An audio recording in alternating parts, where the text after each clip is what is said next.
Okay, now let's look at today's problems. So the first problem is ReLU, which is a very useful activation function in machine learning. So this function is very simple. Now let's look at the axis.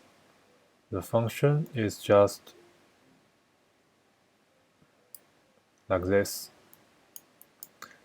So it means when x is smaller than 0, it will return 0. Otherwise, it will return x itself. So to implement this, it's very easy.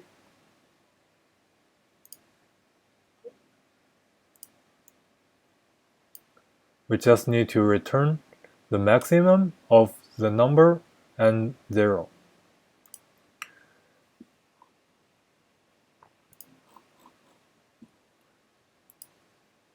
Now let's look at the second problem. It is a geometry problem. So we have 2 points S and G.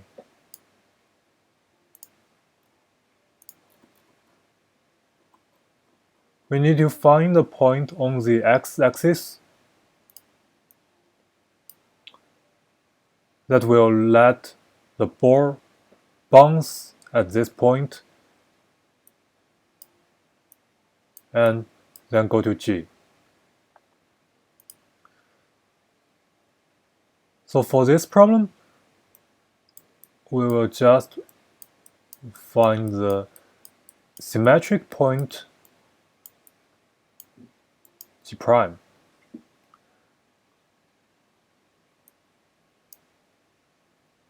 Then we draw a line from S to G. And this line will have an intersection with the x-axis.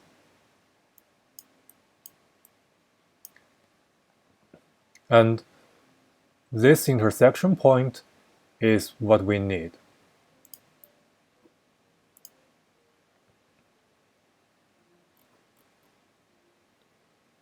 So let's go to the code.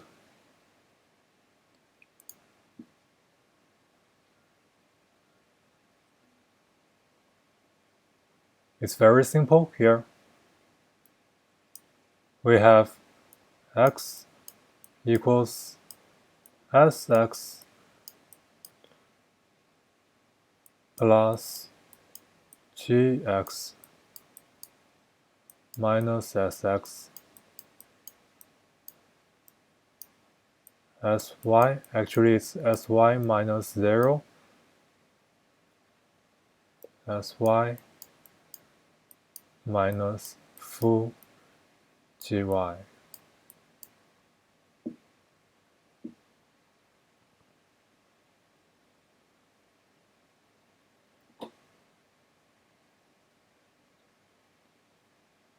Okay, let's go to the next problem. In problem C, travel, we need to go from city 1, then visit all other cities exactly once, and then go back to city 1. We need to find how many paths take the total time of exactly k to travel along. So here we will see that the n is very small.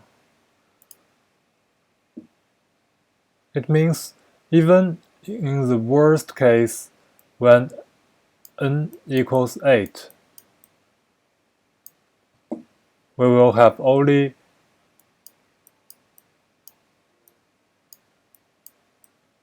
seven factorial numbers of different paths. So we can just do brute force.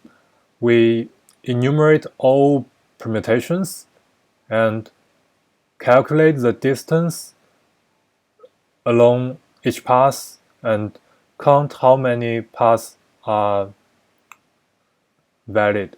That means the total time is exactly k.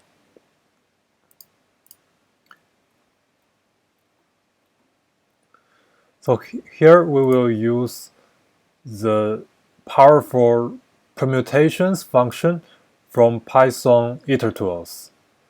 So it will generate all the permutations here. But one thing to note is that it generates iterators.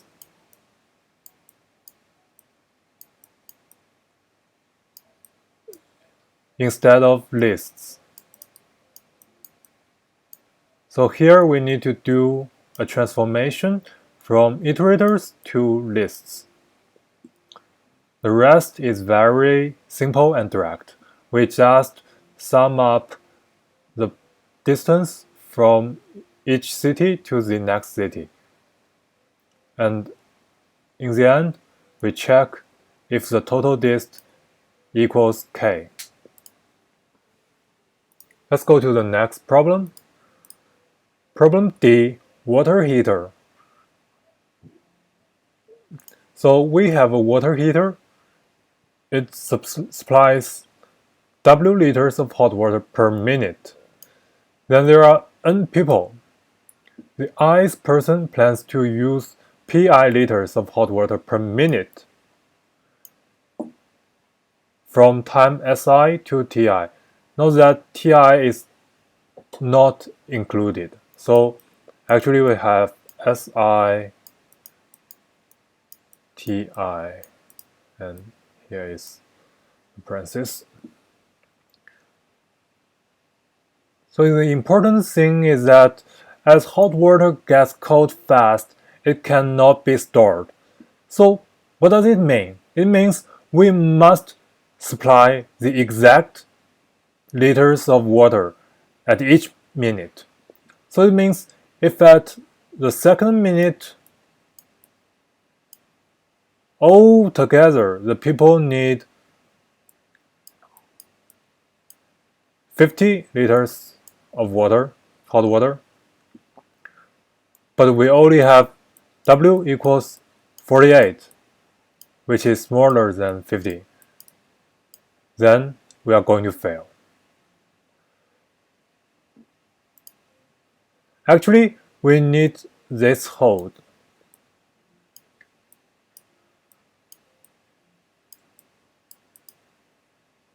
We need that our supply is no less than the requirements. This must hold at each minute.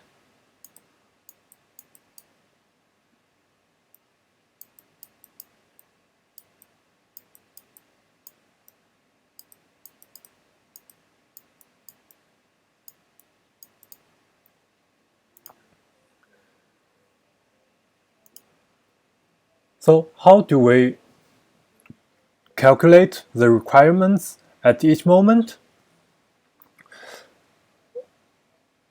We can just think a bit deeper. So for a person who needs water from S to T, we can generate two events. One is that the total requirement will increase by S. Will increase by Pi at T equals Si. And the other event is that R will decrease by Pi at T equals Ti. So since Ti is smaller than 200,000, we can just use an array whose length is just about 200,000. So that means we have each minute here.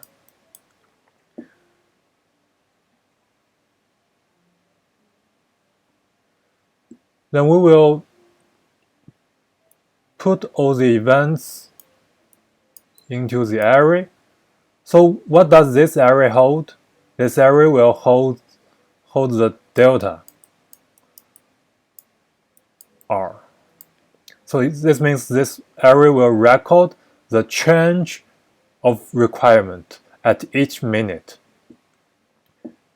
So let's look at an example.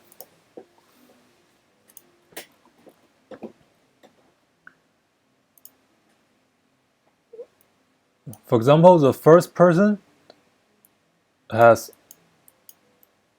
1, 3, and P1 equals 5. So we will have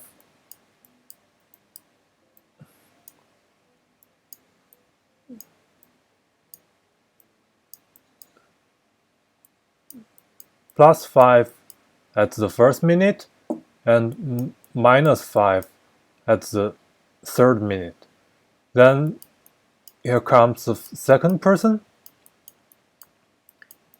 P2 equals 4. So we will have plus 4 at the second minute and minus 4 at the fourth minute. So just keep doing this. We will have the delta array set up. Then we can just go from the first minute, then to the second minute, third minute, until the maximum minute.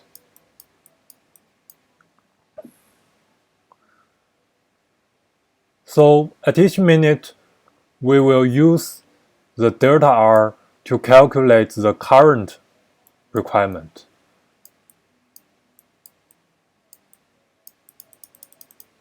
If at any minute we have R larger than W, which is our supply, then we will be unable to meet the requirements. Otherwise, we can meet all the requirements and we will return yes. Okay, now let's go to the next problem,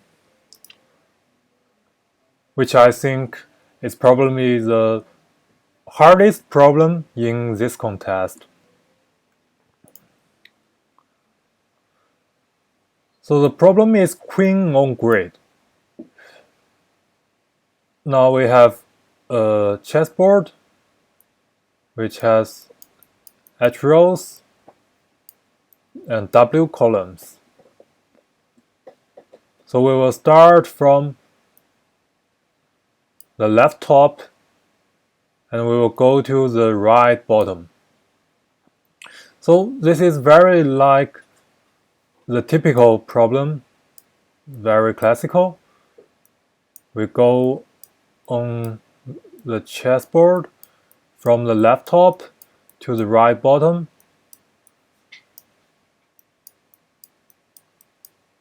At each move, we can only go right or go down. So in this problem, it's very easy. We just do a very simple dynamic programming. We use the information from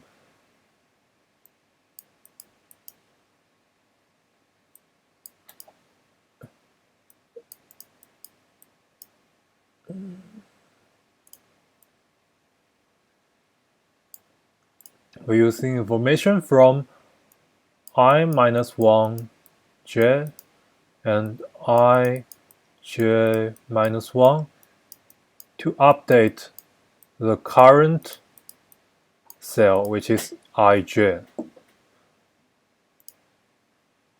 But in this problem, there are two differences. One thing is that we can go diagonally.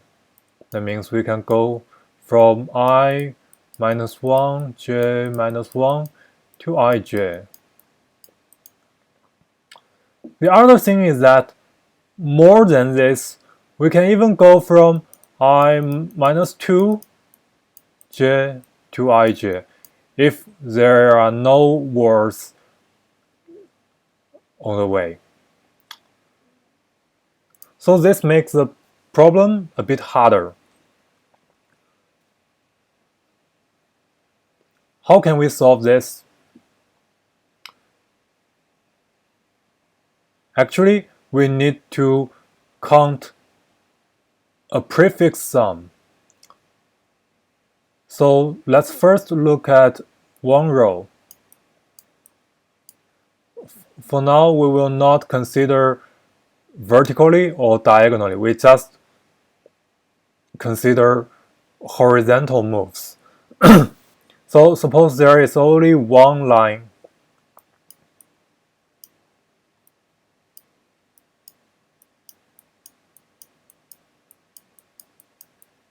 And we need to go from the leftmost to the rightmost.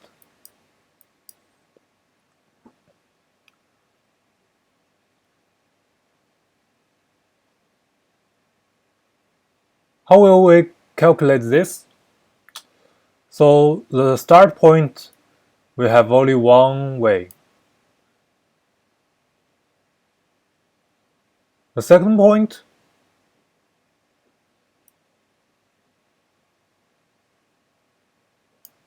one way.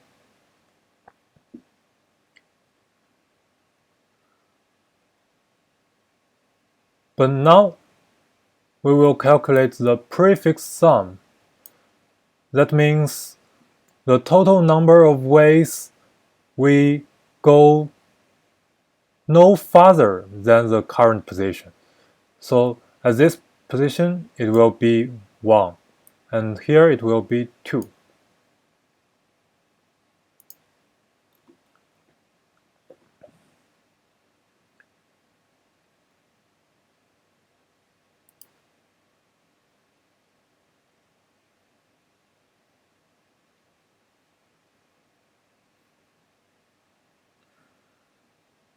So for this position, we can either go from S to it or go from the second position to it.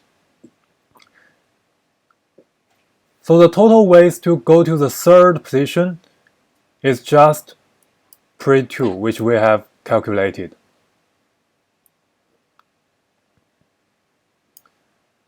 And now pre-3, it equals 4.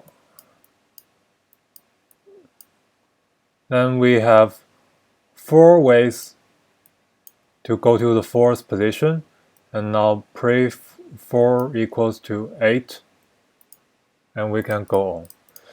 But what if there is a wall here?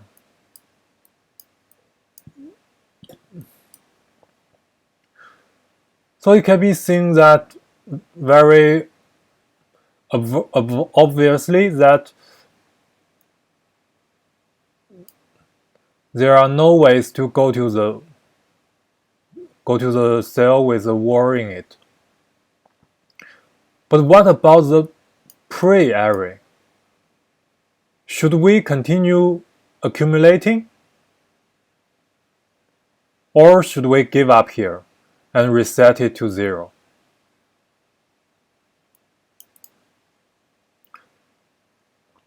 Actually, we should reset it to 0, because for all the cells that follow, we have no ways to go to them, because no matter how we go before, we must pass this position, which has a wall in it, so we cannot pass it.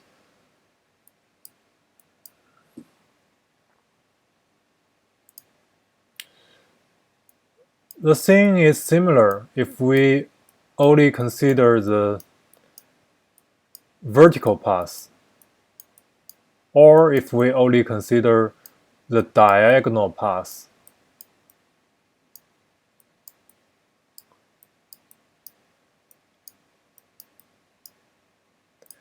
Now what about when we combine all this together? We'll have the chessboard set up.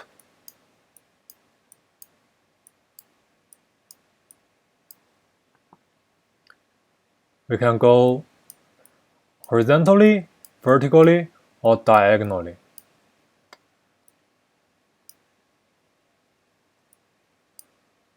So now, actually, we will keep 3 arrays.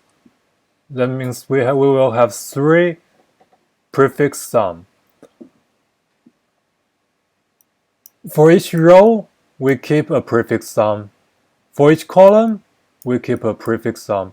And for each diagonal, we will also keep a prefix sum.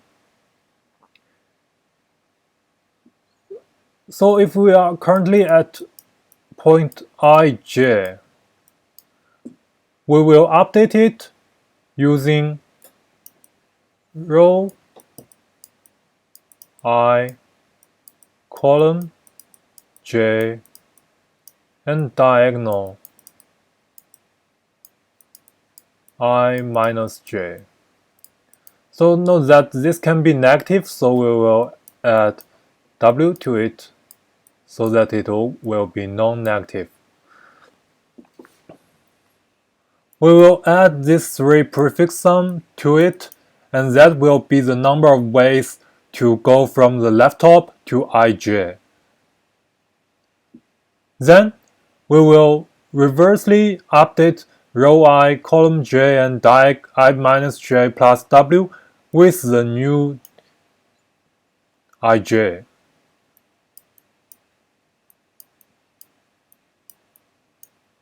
Now if ij is a war,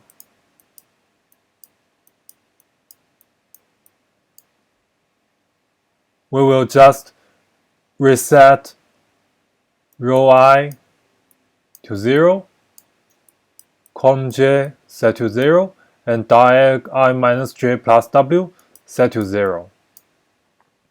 Then this problem is solved. We can look a bit at the code.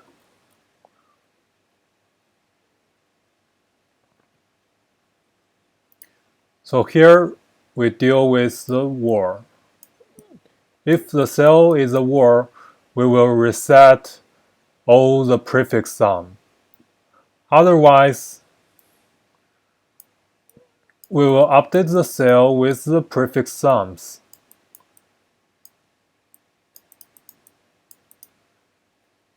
Then after that, we will update the prefix sums.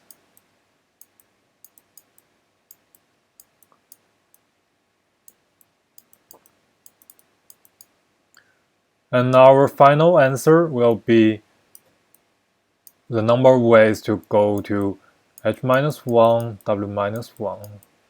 So now here it is 0 indexed.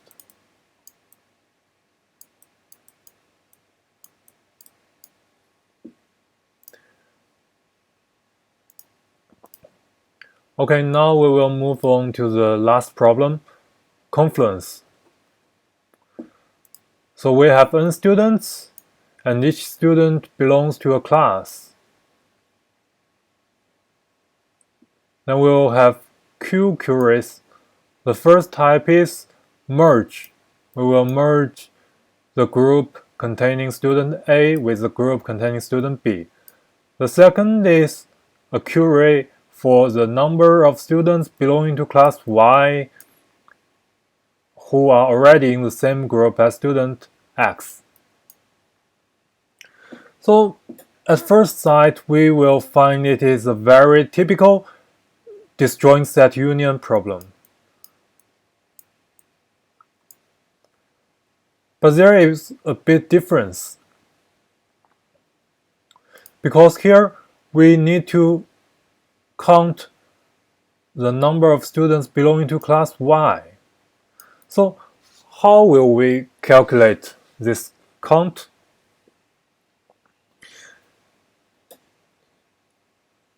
We can see here that n can be as large as 200,000. Also, there can be as large as n different classes. So if we use the original DSU without any change, then we will have to use a array of size n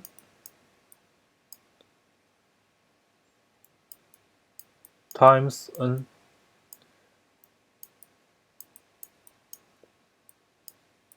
We will use a two-dimensional array to store the number of students who are in class J,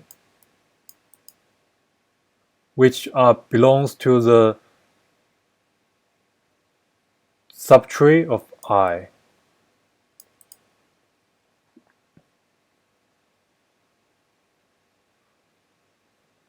But this is impossible because we cannot afford n squared. So instead of using an array, we will use a map.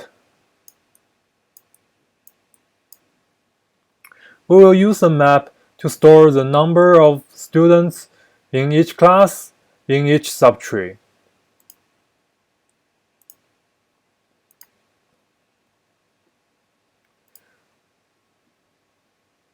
But there is still a problem. Maps are better than arrays because we don't need to store the non-existent students, the non-existent classes. But there is a merge. So if we have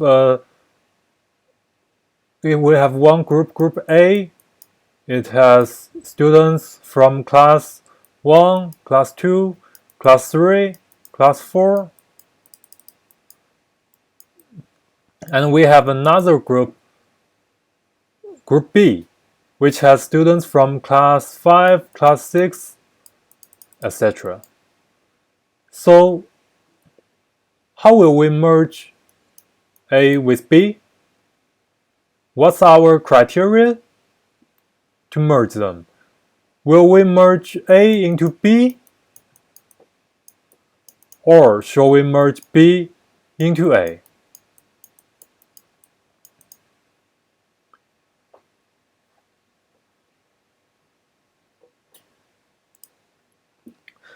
So as we know, in a classical DSU, we will merge two trees by size, by the size or their maximum depths.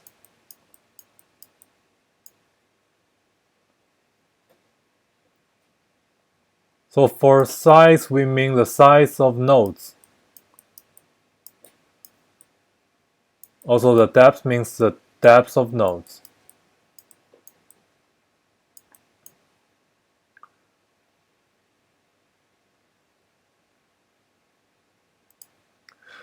But here, we shall use another different criteria to make this disjoint set union more efficient. We will merge A and B based on the number of different classes they hold. So for example, if A holds A classes and B holds B classes, and A is larger than B, in this case we will merge B into A.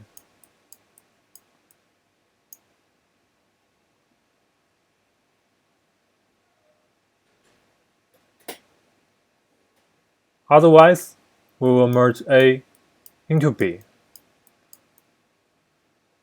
So this can help us reduce the number of copying and pasting when we merge two maps. So each group owns a map. When we merge two groups, we need to also merge their maps. Now look at the code. Here, when we do the merge, we just check and compare the size of their maps. We will merge the smaller map into the larger map.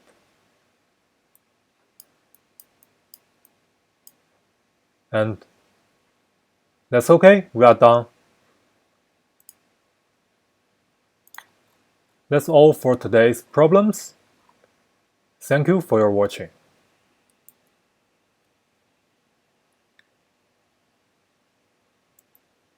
See you next time. Bye.